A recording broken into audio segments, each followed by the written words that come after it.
السلام علیکم ورحمۃ اللہ وبرکاتہ۔ الحمدللہ رب العالمین والصلاة والسلام علی رسولہ الکریم، اما بعد۔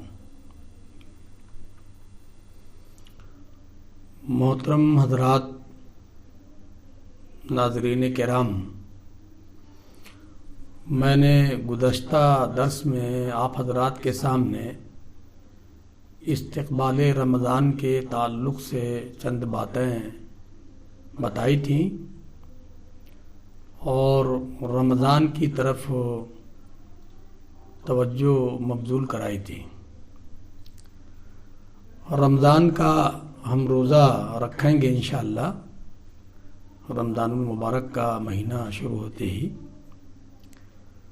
لیکن جو ہم اللہ کی رضا کے لیے روزہ رکھتے ہیں یا روزہ جیسی اہم عبادت ہم ادا کرتے ہیں، پابندی کے ساتھ اس کا اہتمام کرتے ہیں، تو رمضان المبارک کی روزے کی خصوصیات کیا ہیں یہ ہمارے سامنے رہنی چاہیے، تاکہ ہم پورے انہماک کے ساتھ اور پورے ذوق اور شوق کے ساتھ ہم روزہ رکھ سکیں۔ روزہ کے بڑے فوائد ہیں اور اللہ کے رسول صلی اللہ علیہ وسلم نے بہت سے فضائل بیان کیے ہیں۔ پہلی بات یہ ہے کہ روزہ دار کے منہ کی بو اللہ تعالیٰ کو مشک کی خوشبو سے بھی زیادہ پسند ہے۔ دوسری بات یہ ہے کہ فرشتے افطار کے وقت تک روزہ داروں کے لیے استغفار کرتے رہتے ہیں۔ اور تیسری بات یہ ہے کہ اللہ تعالیٰ روزانہ جنت کی آرائش کرتے ہیں اور فرماتے ہیں کہ عنقریب میرے نیک بندے اپنی مشقت اور تکالیف کو چھوڑ کر تیرے پاس آنے والے ہیں۔ چوتھی بات یہ بیان کی جاتی ہے کہ شیطانوں کو بیڑیاں ڈال دی jاتی ہیں، وہ عام دنوں کی طرح اثر انداز نہیں ہو پاتے۔ پانچویں بات یہ کہ اللہ تعالی رمضان کے مہینے کی آخری شب تمام روزے داروں کی مغفرت فرما دیتے ہیں۔ یہ 5 باتیں جو میں نے آپ کے سامنے بیان کی ہیں، اس کا تذکرہ ایک حدیث میں آیا ہے۔ اللہ کے رسول صلی اللہ علیہ وسلم نے فرمایا، ماہ رمضان میں، مسند احمد بن حنبل کی حدیث ہے، اس میں فرمایا کہ ماہ رمضان میں میری امت کو 5 انعامات سے نوازا گیا ہے، اور یہ شرف کسی دوسری امت کو نصیب نہیں ہوا۔ پہلا انعام، روزے دار کی منہ کی بو اللہ کو مشک کی خوشبو سے زیادہ پسند ہے۔ دوسرا انعام، فرشتے افطار کے وقت تک روزہ داروں کے لیے استغفار کرتے رہتے ہیں۔ تیسرا انعام، اللہ تبارک و تعالی روزانہ جنت کی آرائش کرتے ہوئے فرماتے ہیں، ان قریب میرے نیک بندے اپنی مشقت اور تکالیف کو چھوڑ کر تیرے پاس آنے والے ہیں۔ چوتھا انعام، سرکش شیطانوں کو بیڑیاں ڈال دی جاتی ہیں، وہ باقی ایام کی طرح اثر انداز نہیں ہو پاتے، اور اللہ تعالی رمضان کے مہینے کی آخری شب تمام روزے داروں کی مغفرت فرما دیتے ہیں۔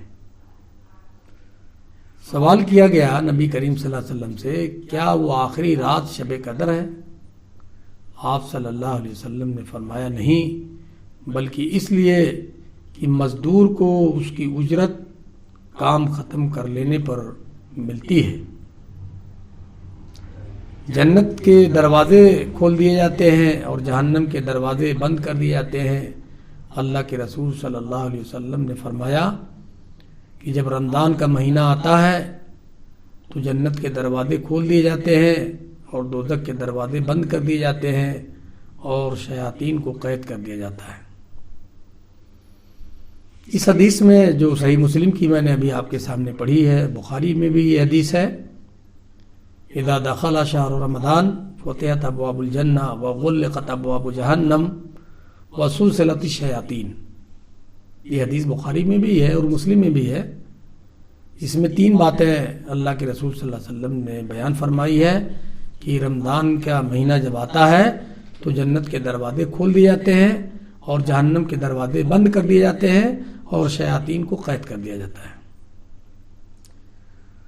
اس حدیث سے ایک سوال لوگوں کے ذہن میں پیدا ہوتا ہوگا، اس حدیث میں جو آخری بات اللہ کے رسول نے بیان فرمائی کہ شیاطین قید کر دیے جاتے ہیں، تو ہم یہ دیکھتے ہیں کہ رمضان کے مہینے میں لوگوں سے گناہوں کا صدور ہوتا ہے، لڑائی جھگڑے بھی ہوتے ہیں، مار پیٹ بھی ہوتی ہے، گالم گلوچ بھی ہوتی ہے، سب شیطانی حرکات رونما ہوتے ہیں۔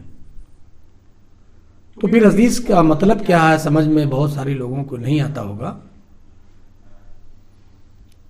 وہ اس کا جواب یہ ہے کہ اللہ کے رسول نے جو یہ بات بیان فرمائی ہے کہ شیاطین قید کر دیے جاتے ہیں، بند کر دیے جاتے ہیں رمضان کے مہینے میں، یہ بات 100% صحیح ہے۔ تو پھر گناہوں کا صدور اور لوگوں سے گناہ کیسے ہوتے ہیں، اس کا جواب محدثین نے یہ دیا ہے کہ دراصل 11 ماہ جو شیاطین کھلے رہتے ہیں وہ لوگوں کو بہکاتے رہتے ہیں گناہوں میں، جس کی وجہ سے لوگ ملوث رہتے ہیں۔ تو یہ 11 مہینے کے اثرات رمضان کے مہینے میں رونما ہوتے ہیں۔ در حقیقت شیاطین کو بند کر دیا جاتا ہے، لیکن 11 مہینے کے جو اثرات شیاطین کے ہوتے ہیں وہ ظاہر ہوتے ہیں۔ اس کی مثال یوں سمجھیے کہ جیسے لوہے کو بھٹی میں ڈال دیا جائے اور کچھ دیر تک اس کو رکھا جائے بھٹی میں تو لوہا سرخ ہو جاتا ہے۔ اگر اس آگ سے اس کو الگ کر دیں آپ تو کوئی انسان یہ کوشش نہیں کرے گا کہ اس کو ہاتھ سے پکڑ لیں، حالانکہ آگ میں نہیں ہے، وہ آگ سے باہر آ گیا ہے، لیکن جل رہا ہے، تپ رہا ہے، سرخ ہے، اور اگر اس کو پکڑے گا تو ہاتھ جل جائے گا۔ کیوں؟ اس لیے کہ جو آگ کے اثرات اس پر پڑے ہیں وہ ابھی ختم نہیں ہوئے ہیں، باوجود کہ وہ الگ کر دیا گیا لوہا آگ سے، لیکن اس کے باوجود بھی کوئی آدمی پکڑنے کے لیے تیار نہیں۔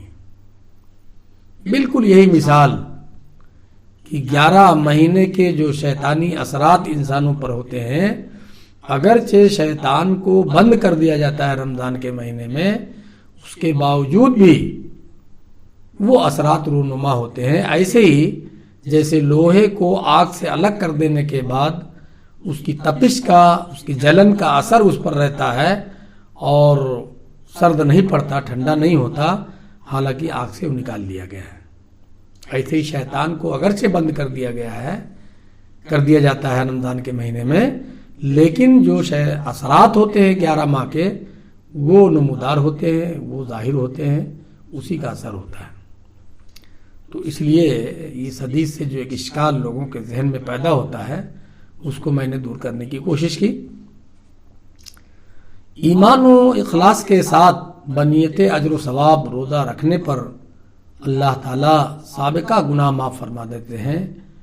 آپ صلی اللہ علیہ وسلم کا ارشاد ہے، اور بخاری شریف میں یہ حدیث ہے اور صحیح مسلم میں بھی ہے، من صام رمضان ایمانا و احتسابا غفر له ما تقدم من ذنبه، جس نے رمضان کے روزے ایمان اور اجر و ثواب کی نیت سے رکھے تو اس کے گزشتہ گناہ معاف کر دیے جاتے ہیں۔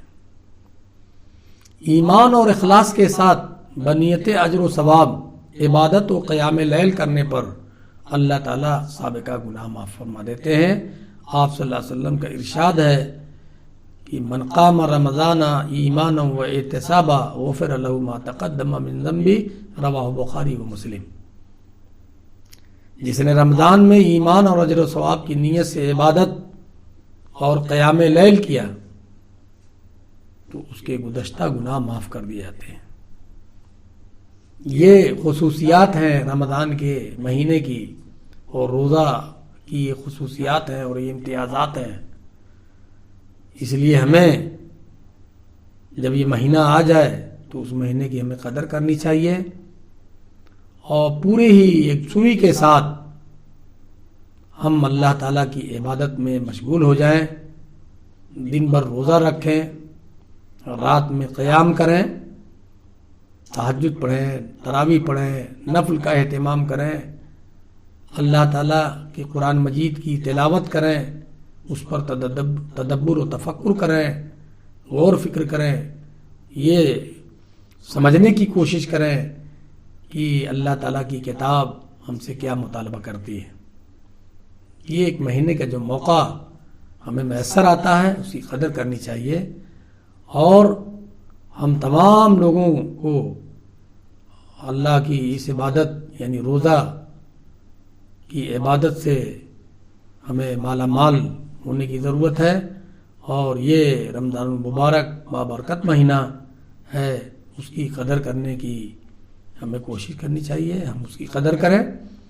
اللہ تعالی ہم تمام لوگوں کو رمضان کے مہینے کی قدر کرنے کی توفیق عطا فرمائے، اور ایک سوئی کے ساتھ روزہ کا اہتمام کرنے کی توفیق عطا فرمائے، اور اس میں کار خیر کر کے ہم اللہ تعالیٰ کے ہاں اجر و ثواب کے مستحق ہوں، اور جنت ہمارا استقبال کرے۔ وآخر دعوانا الحمدللہ رب العالمین۔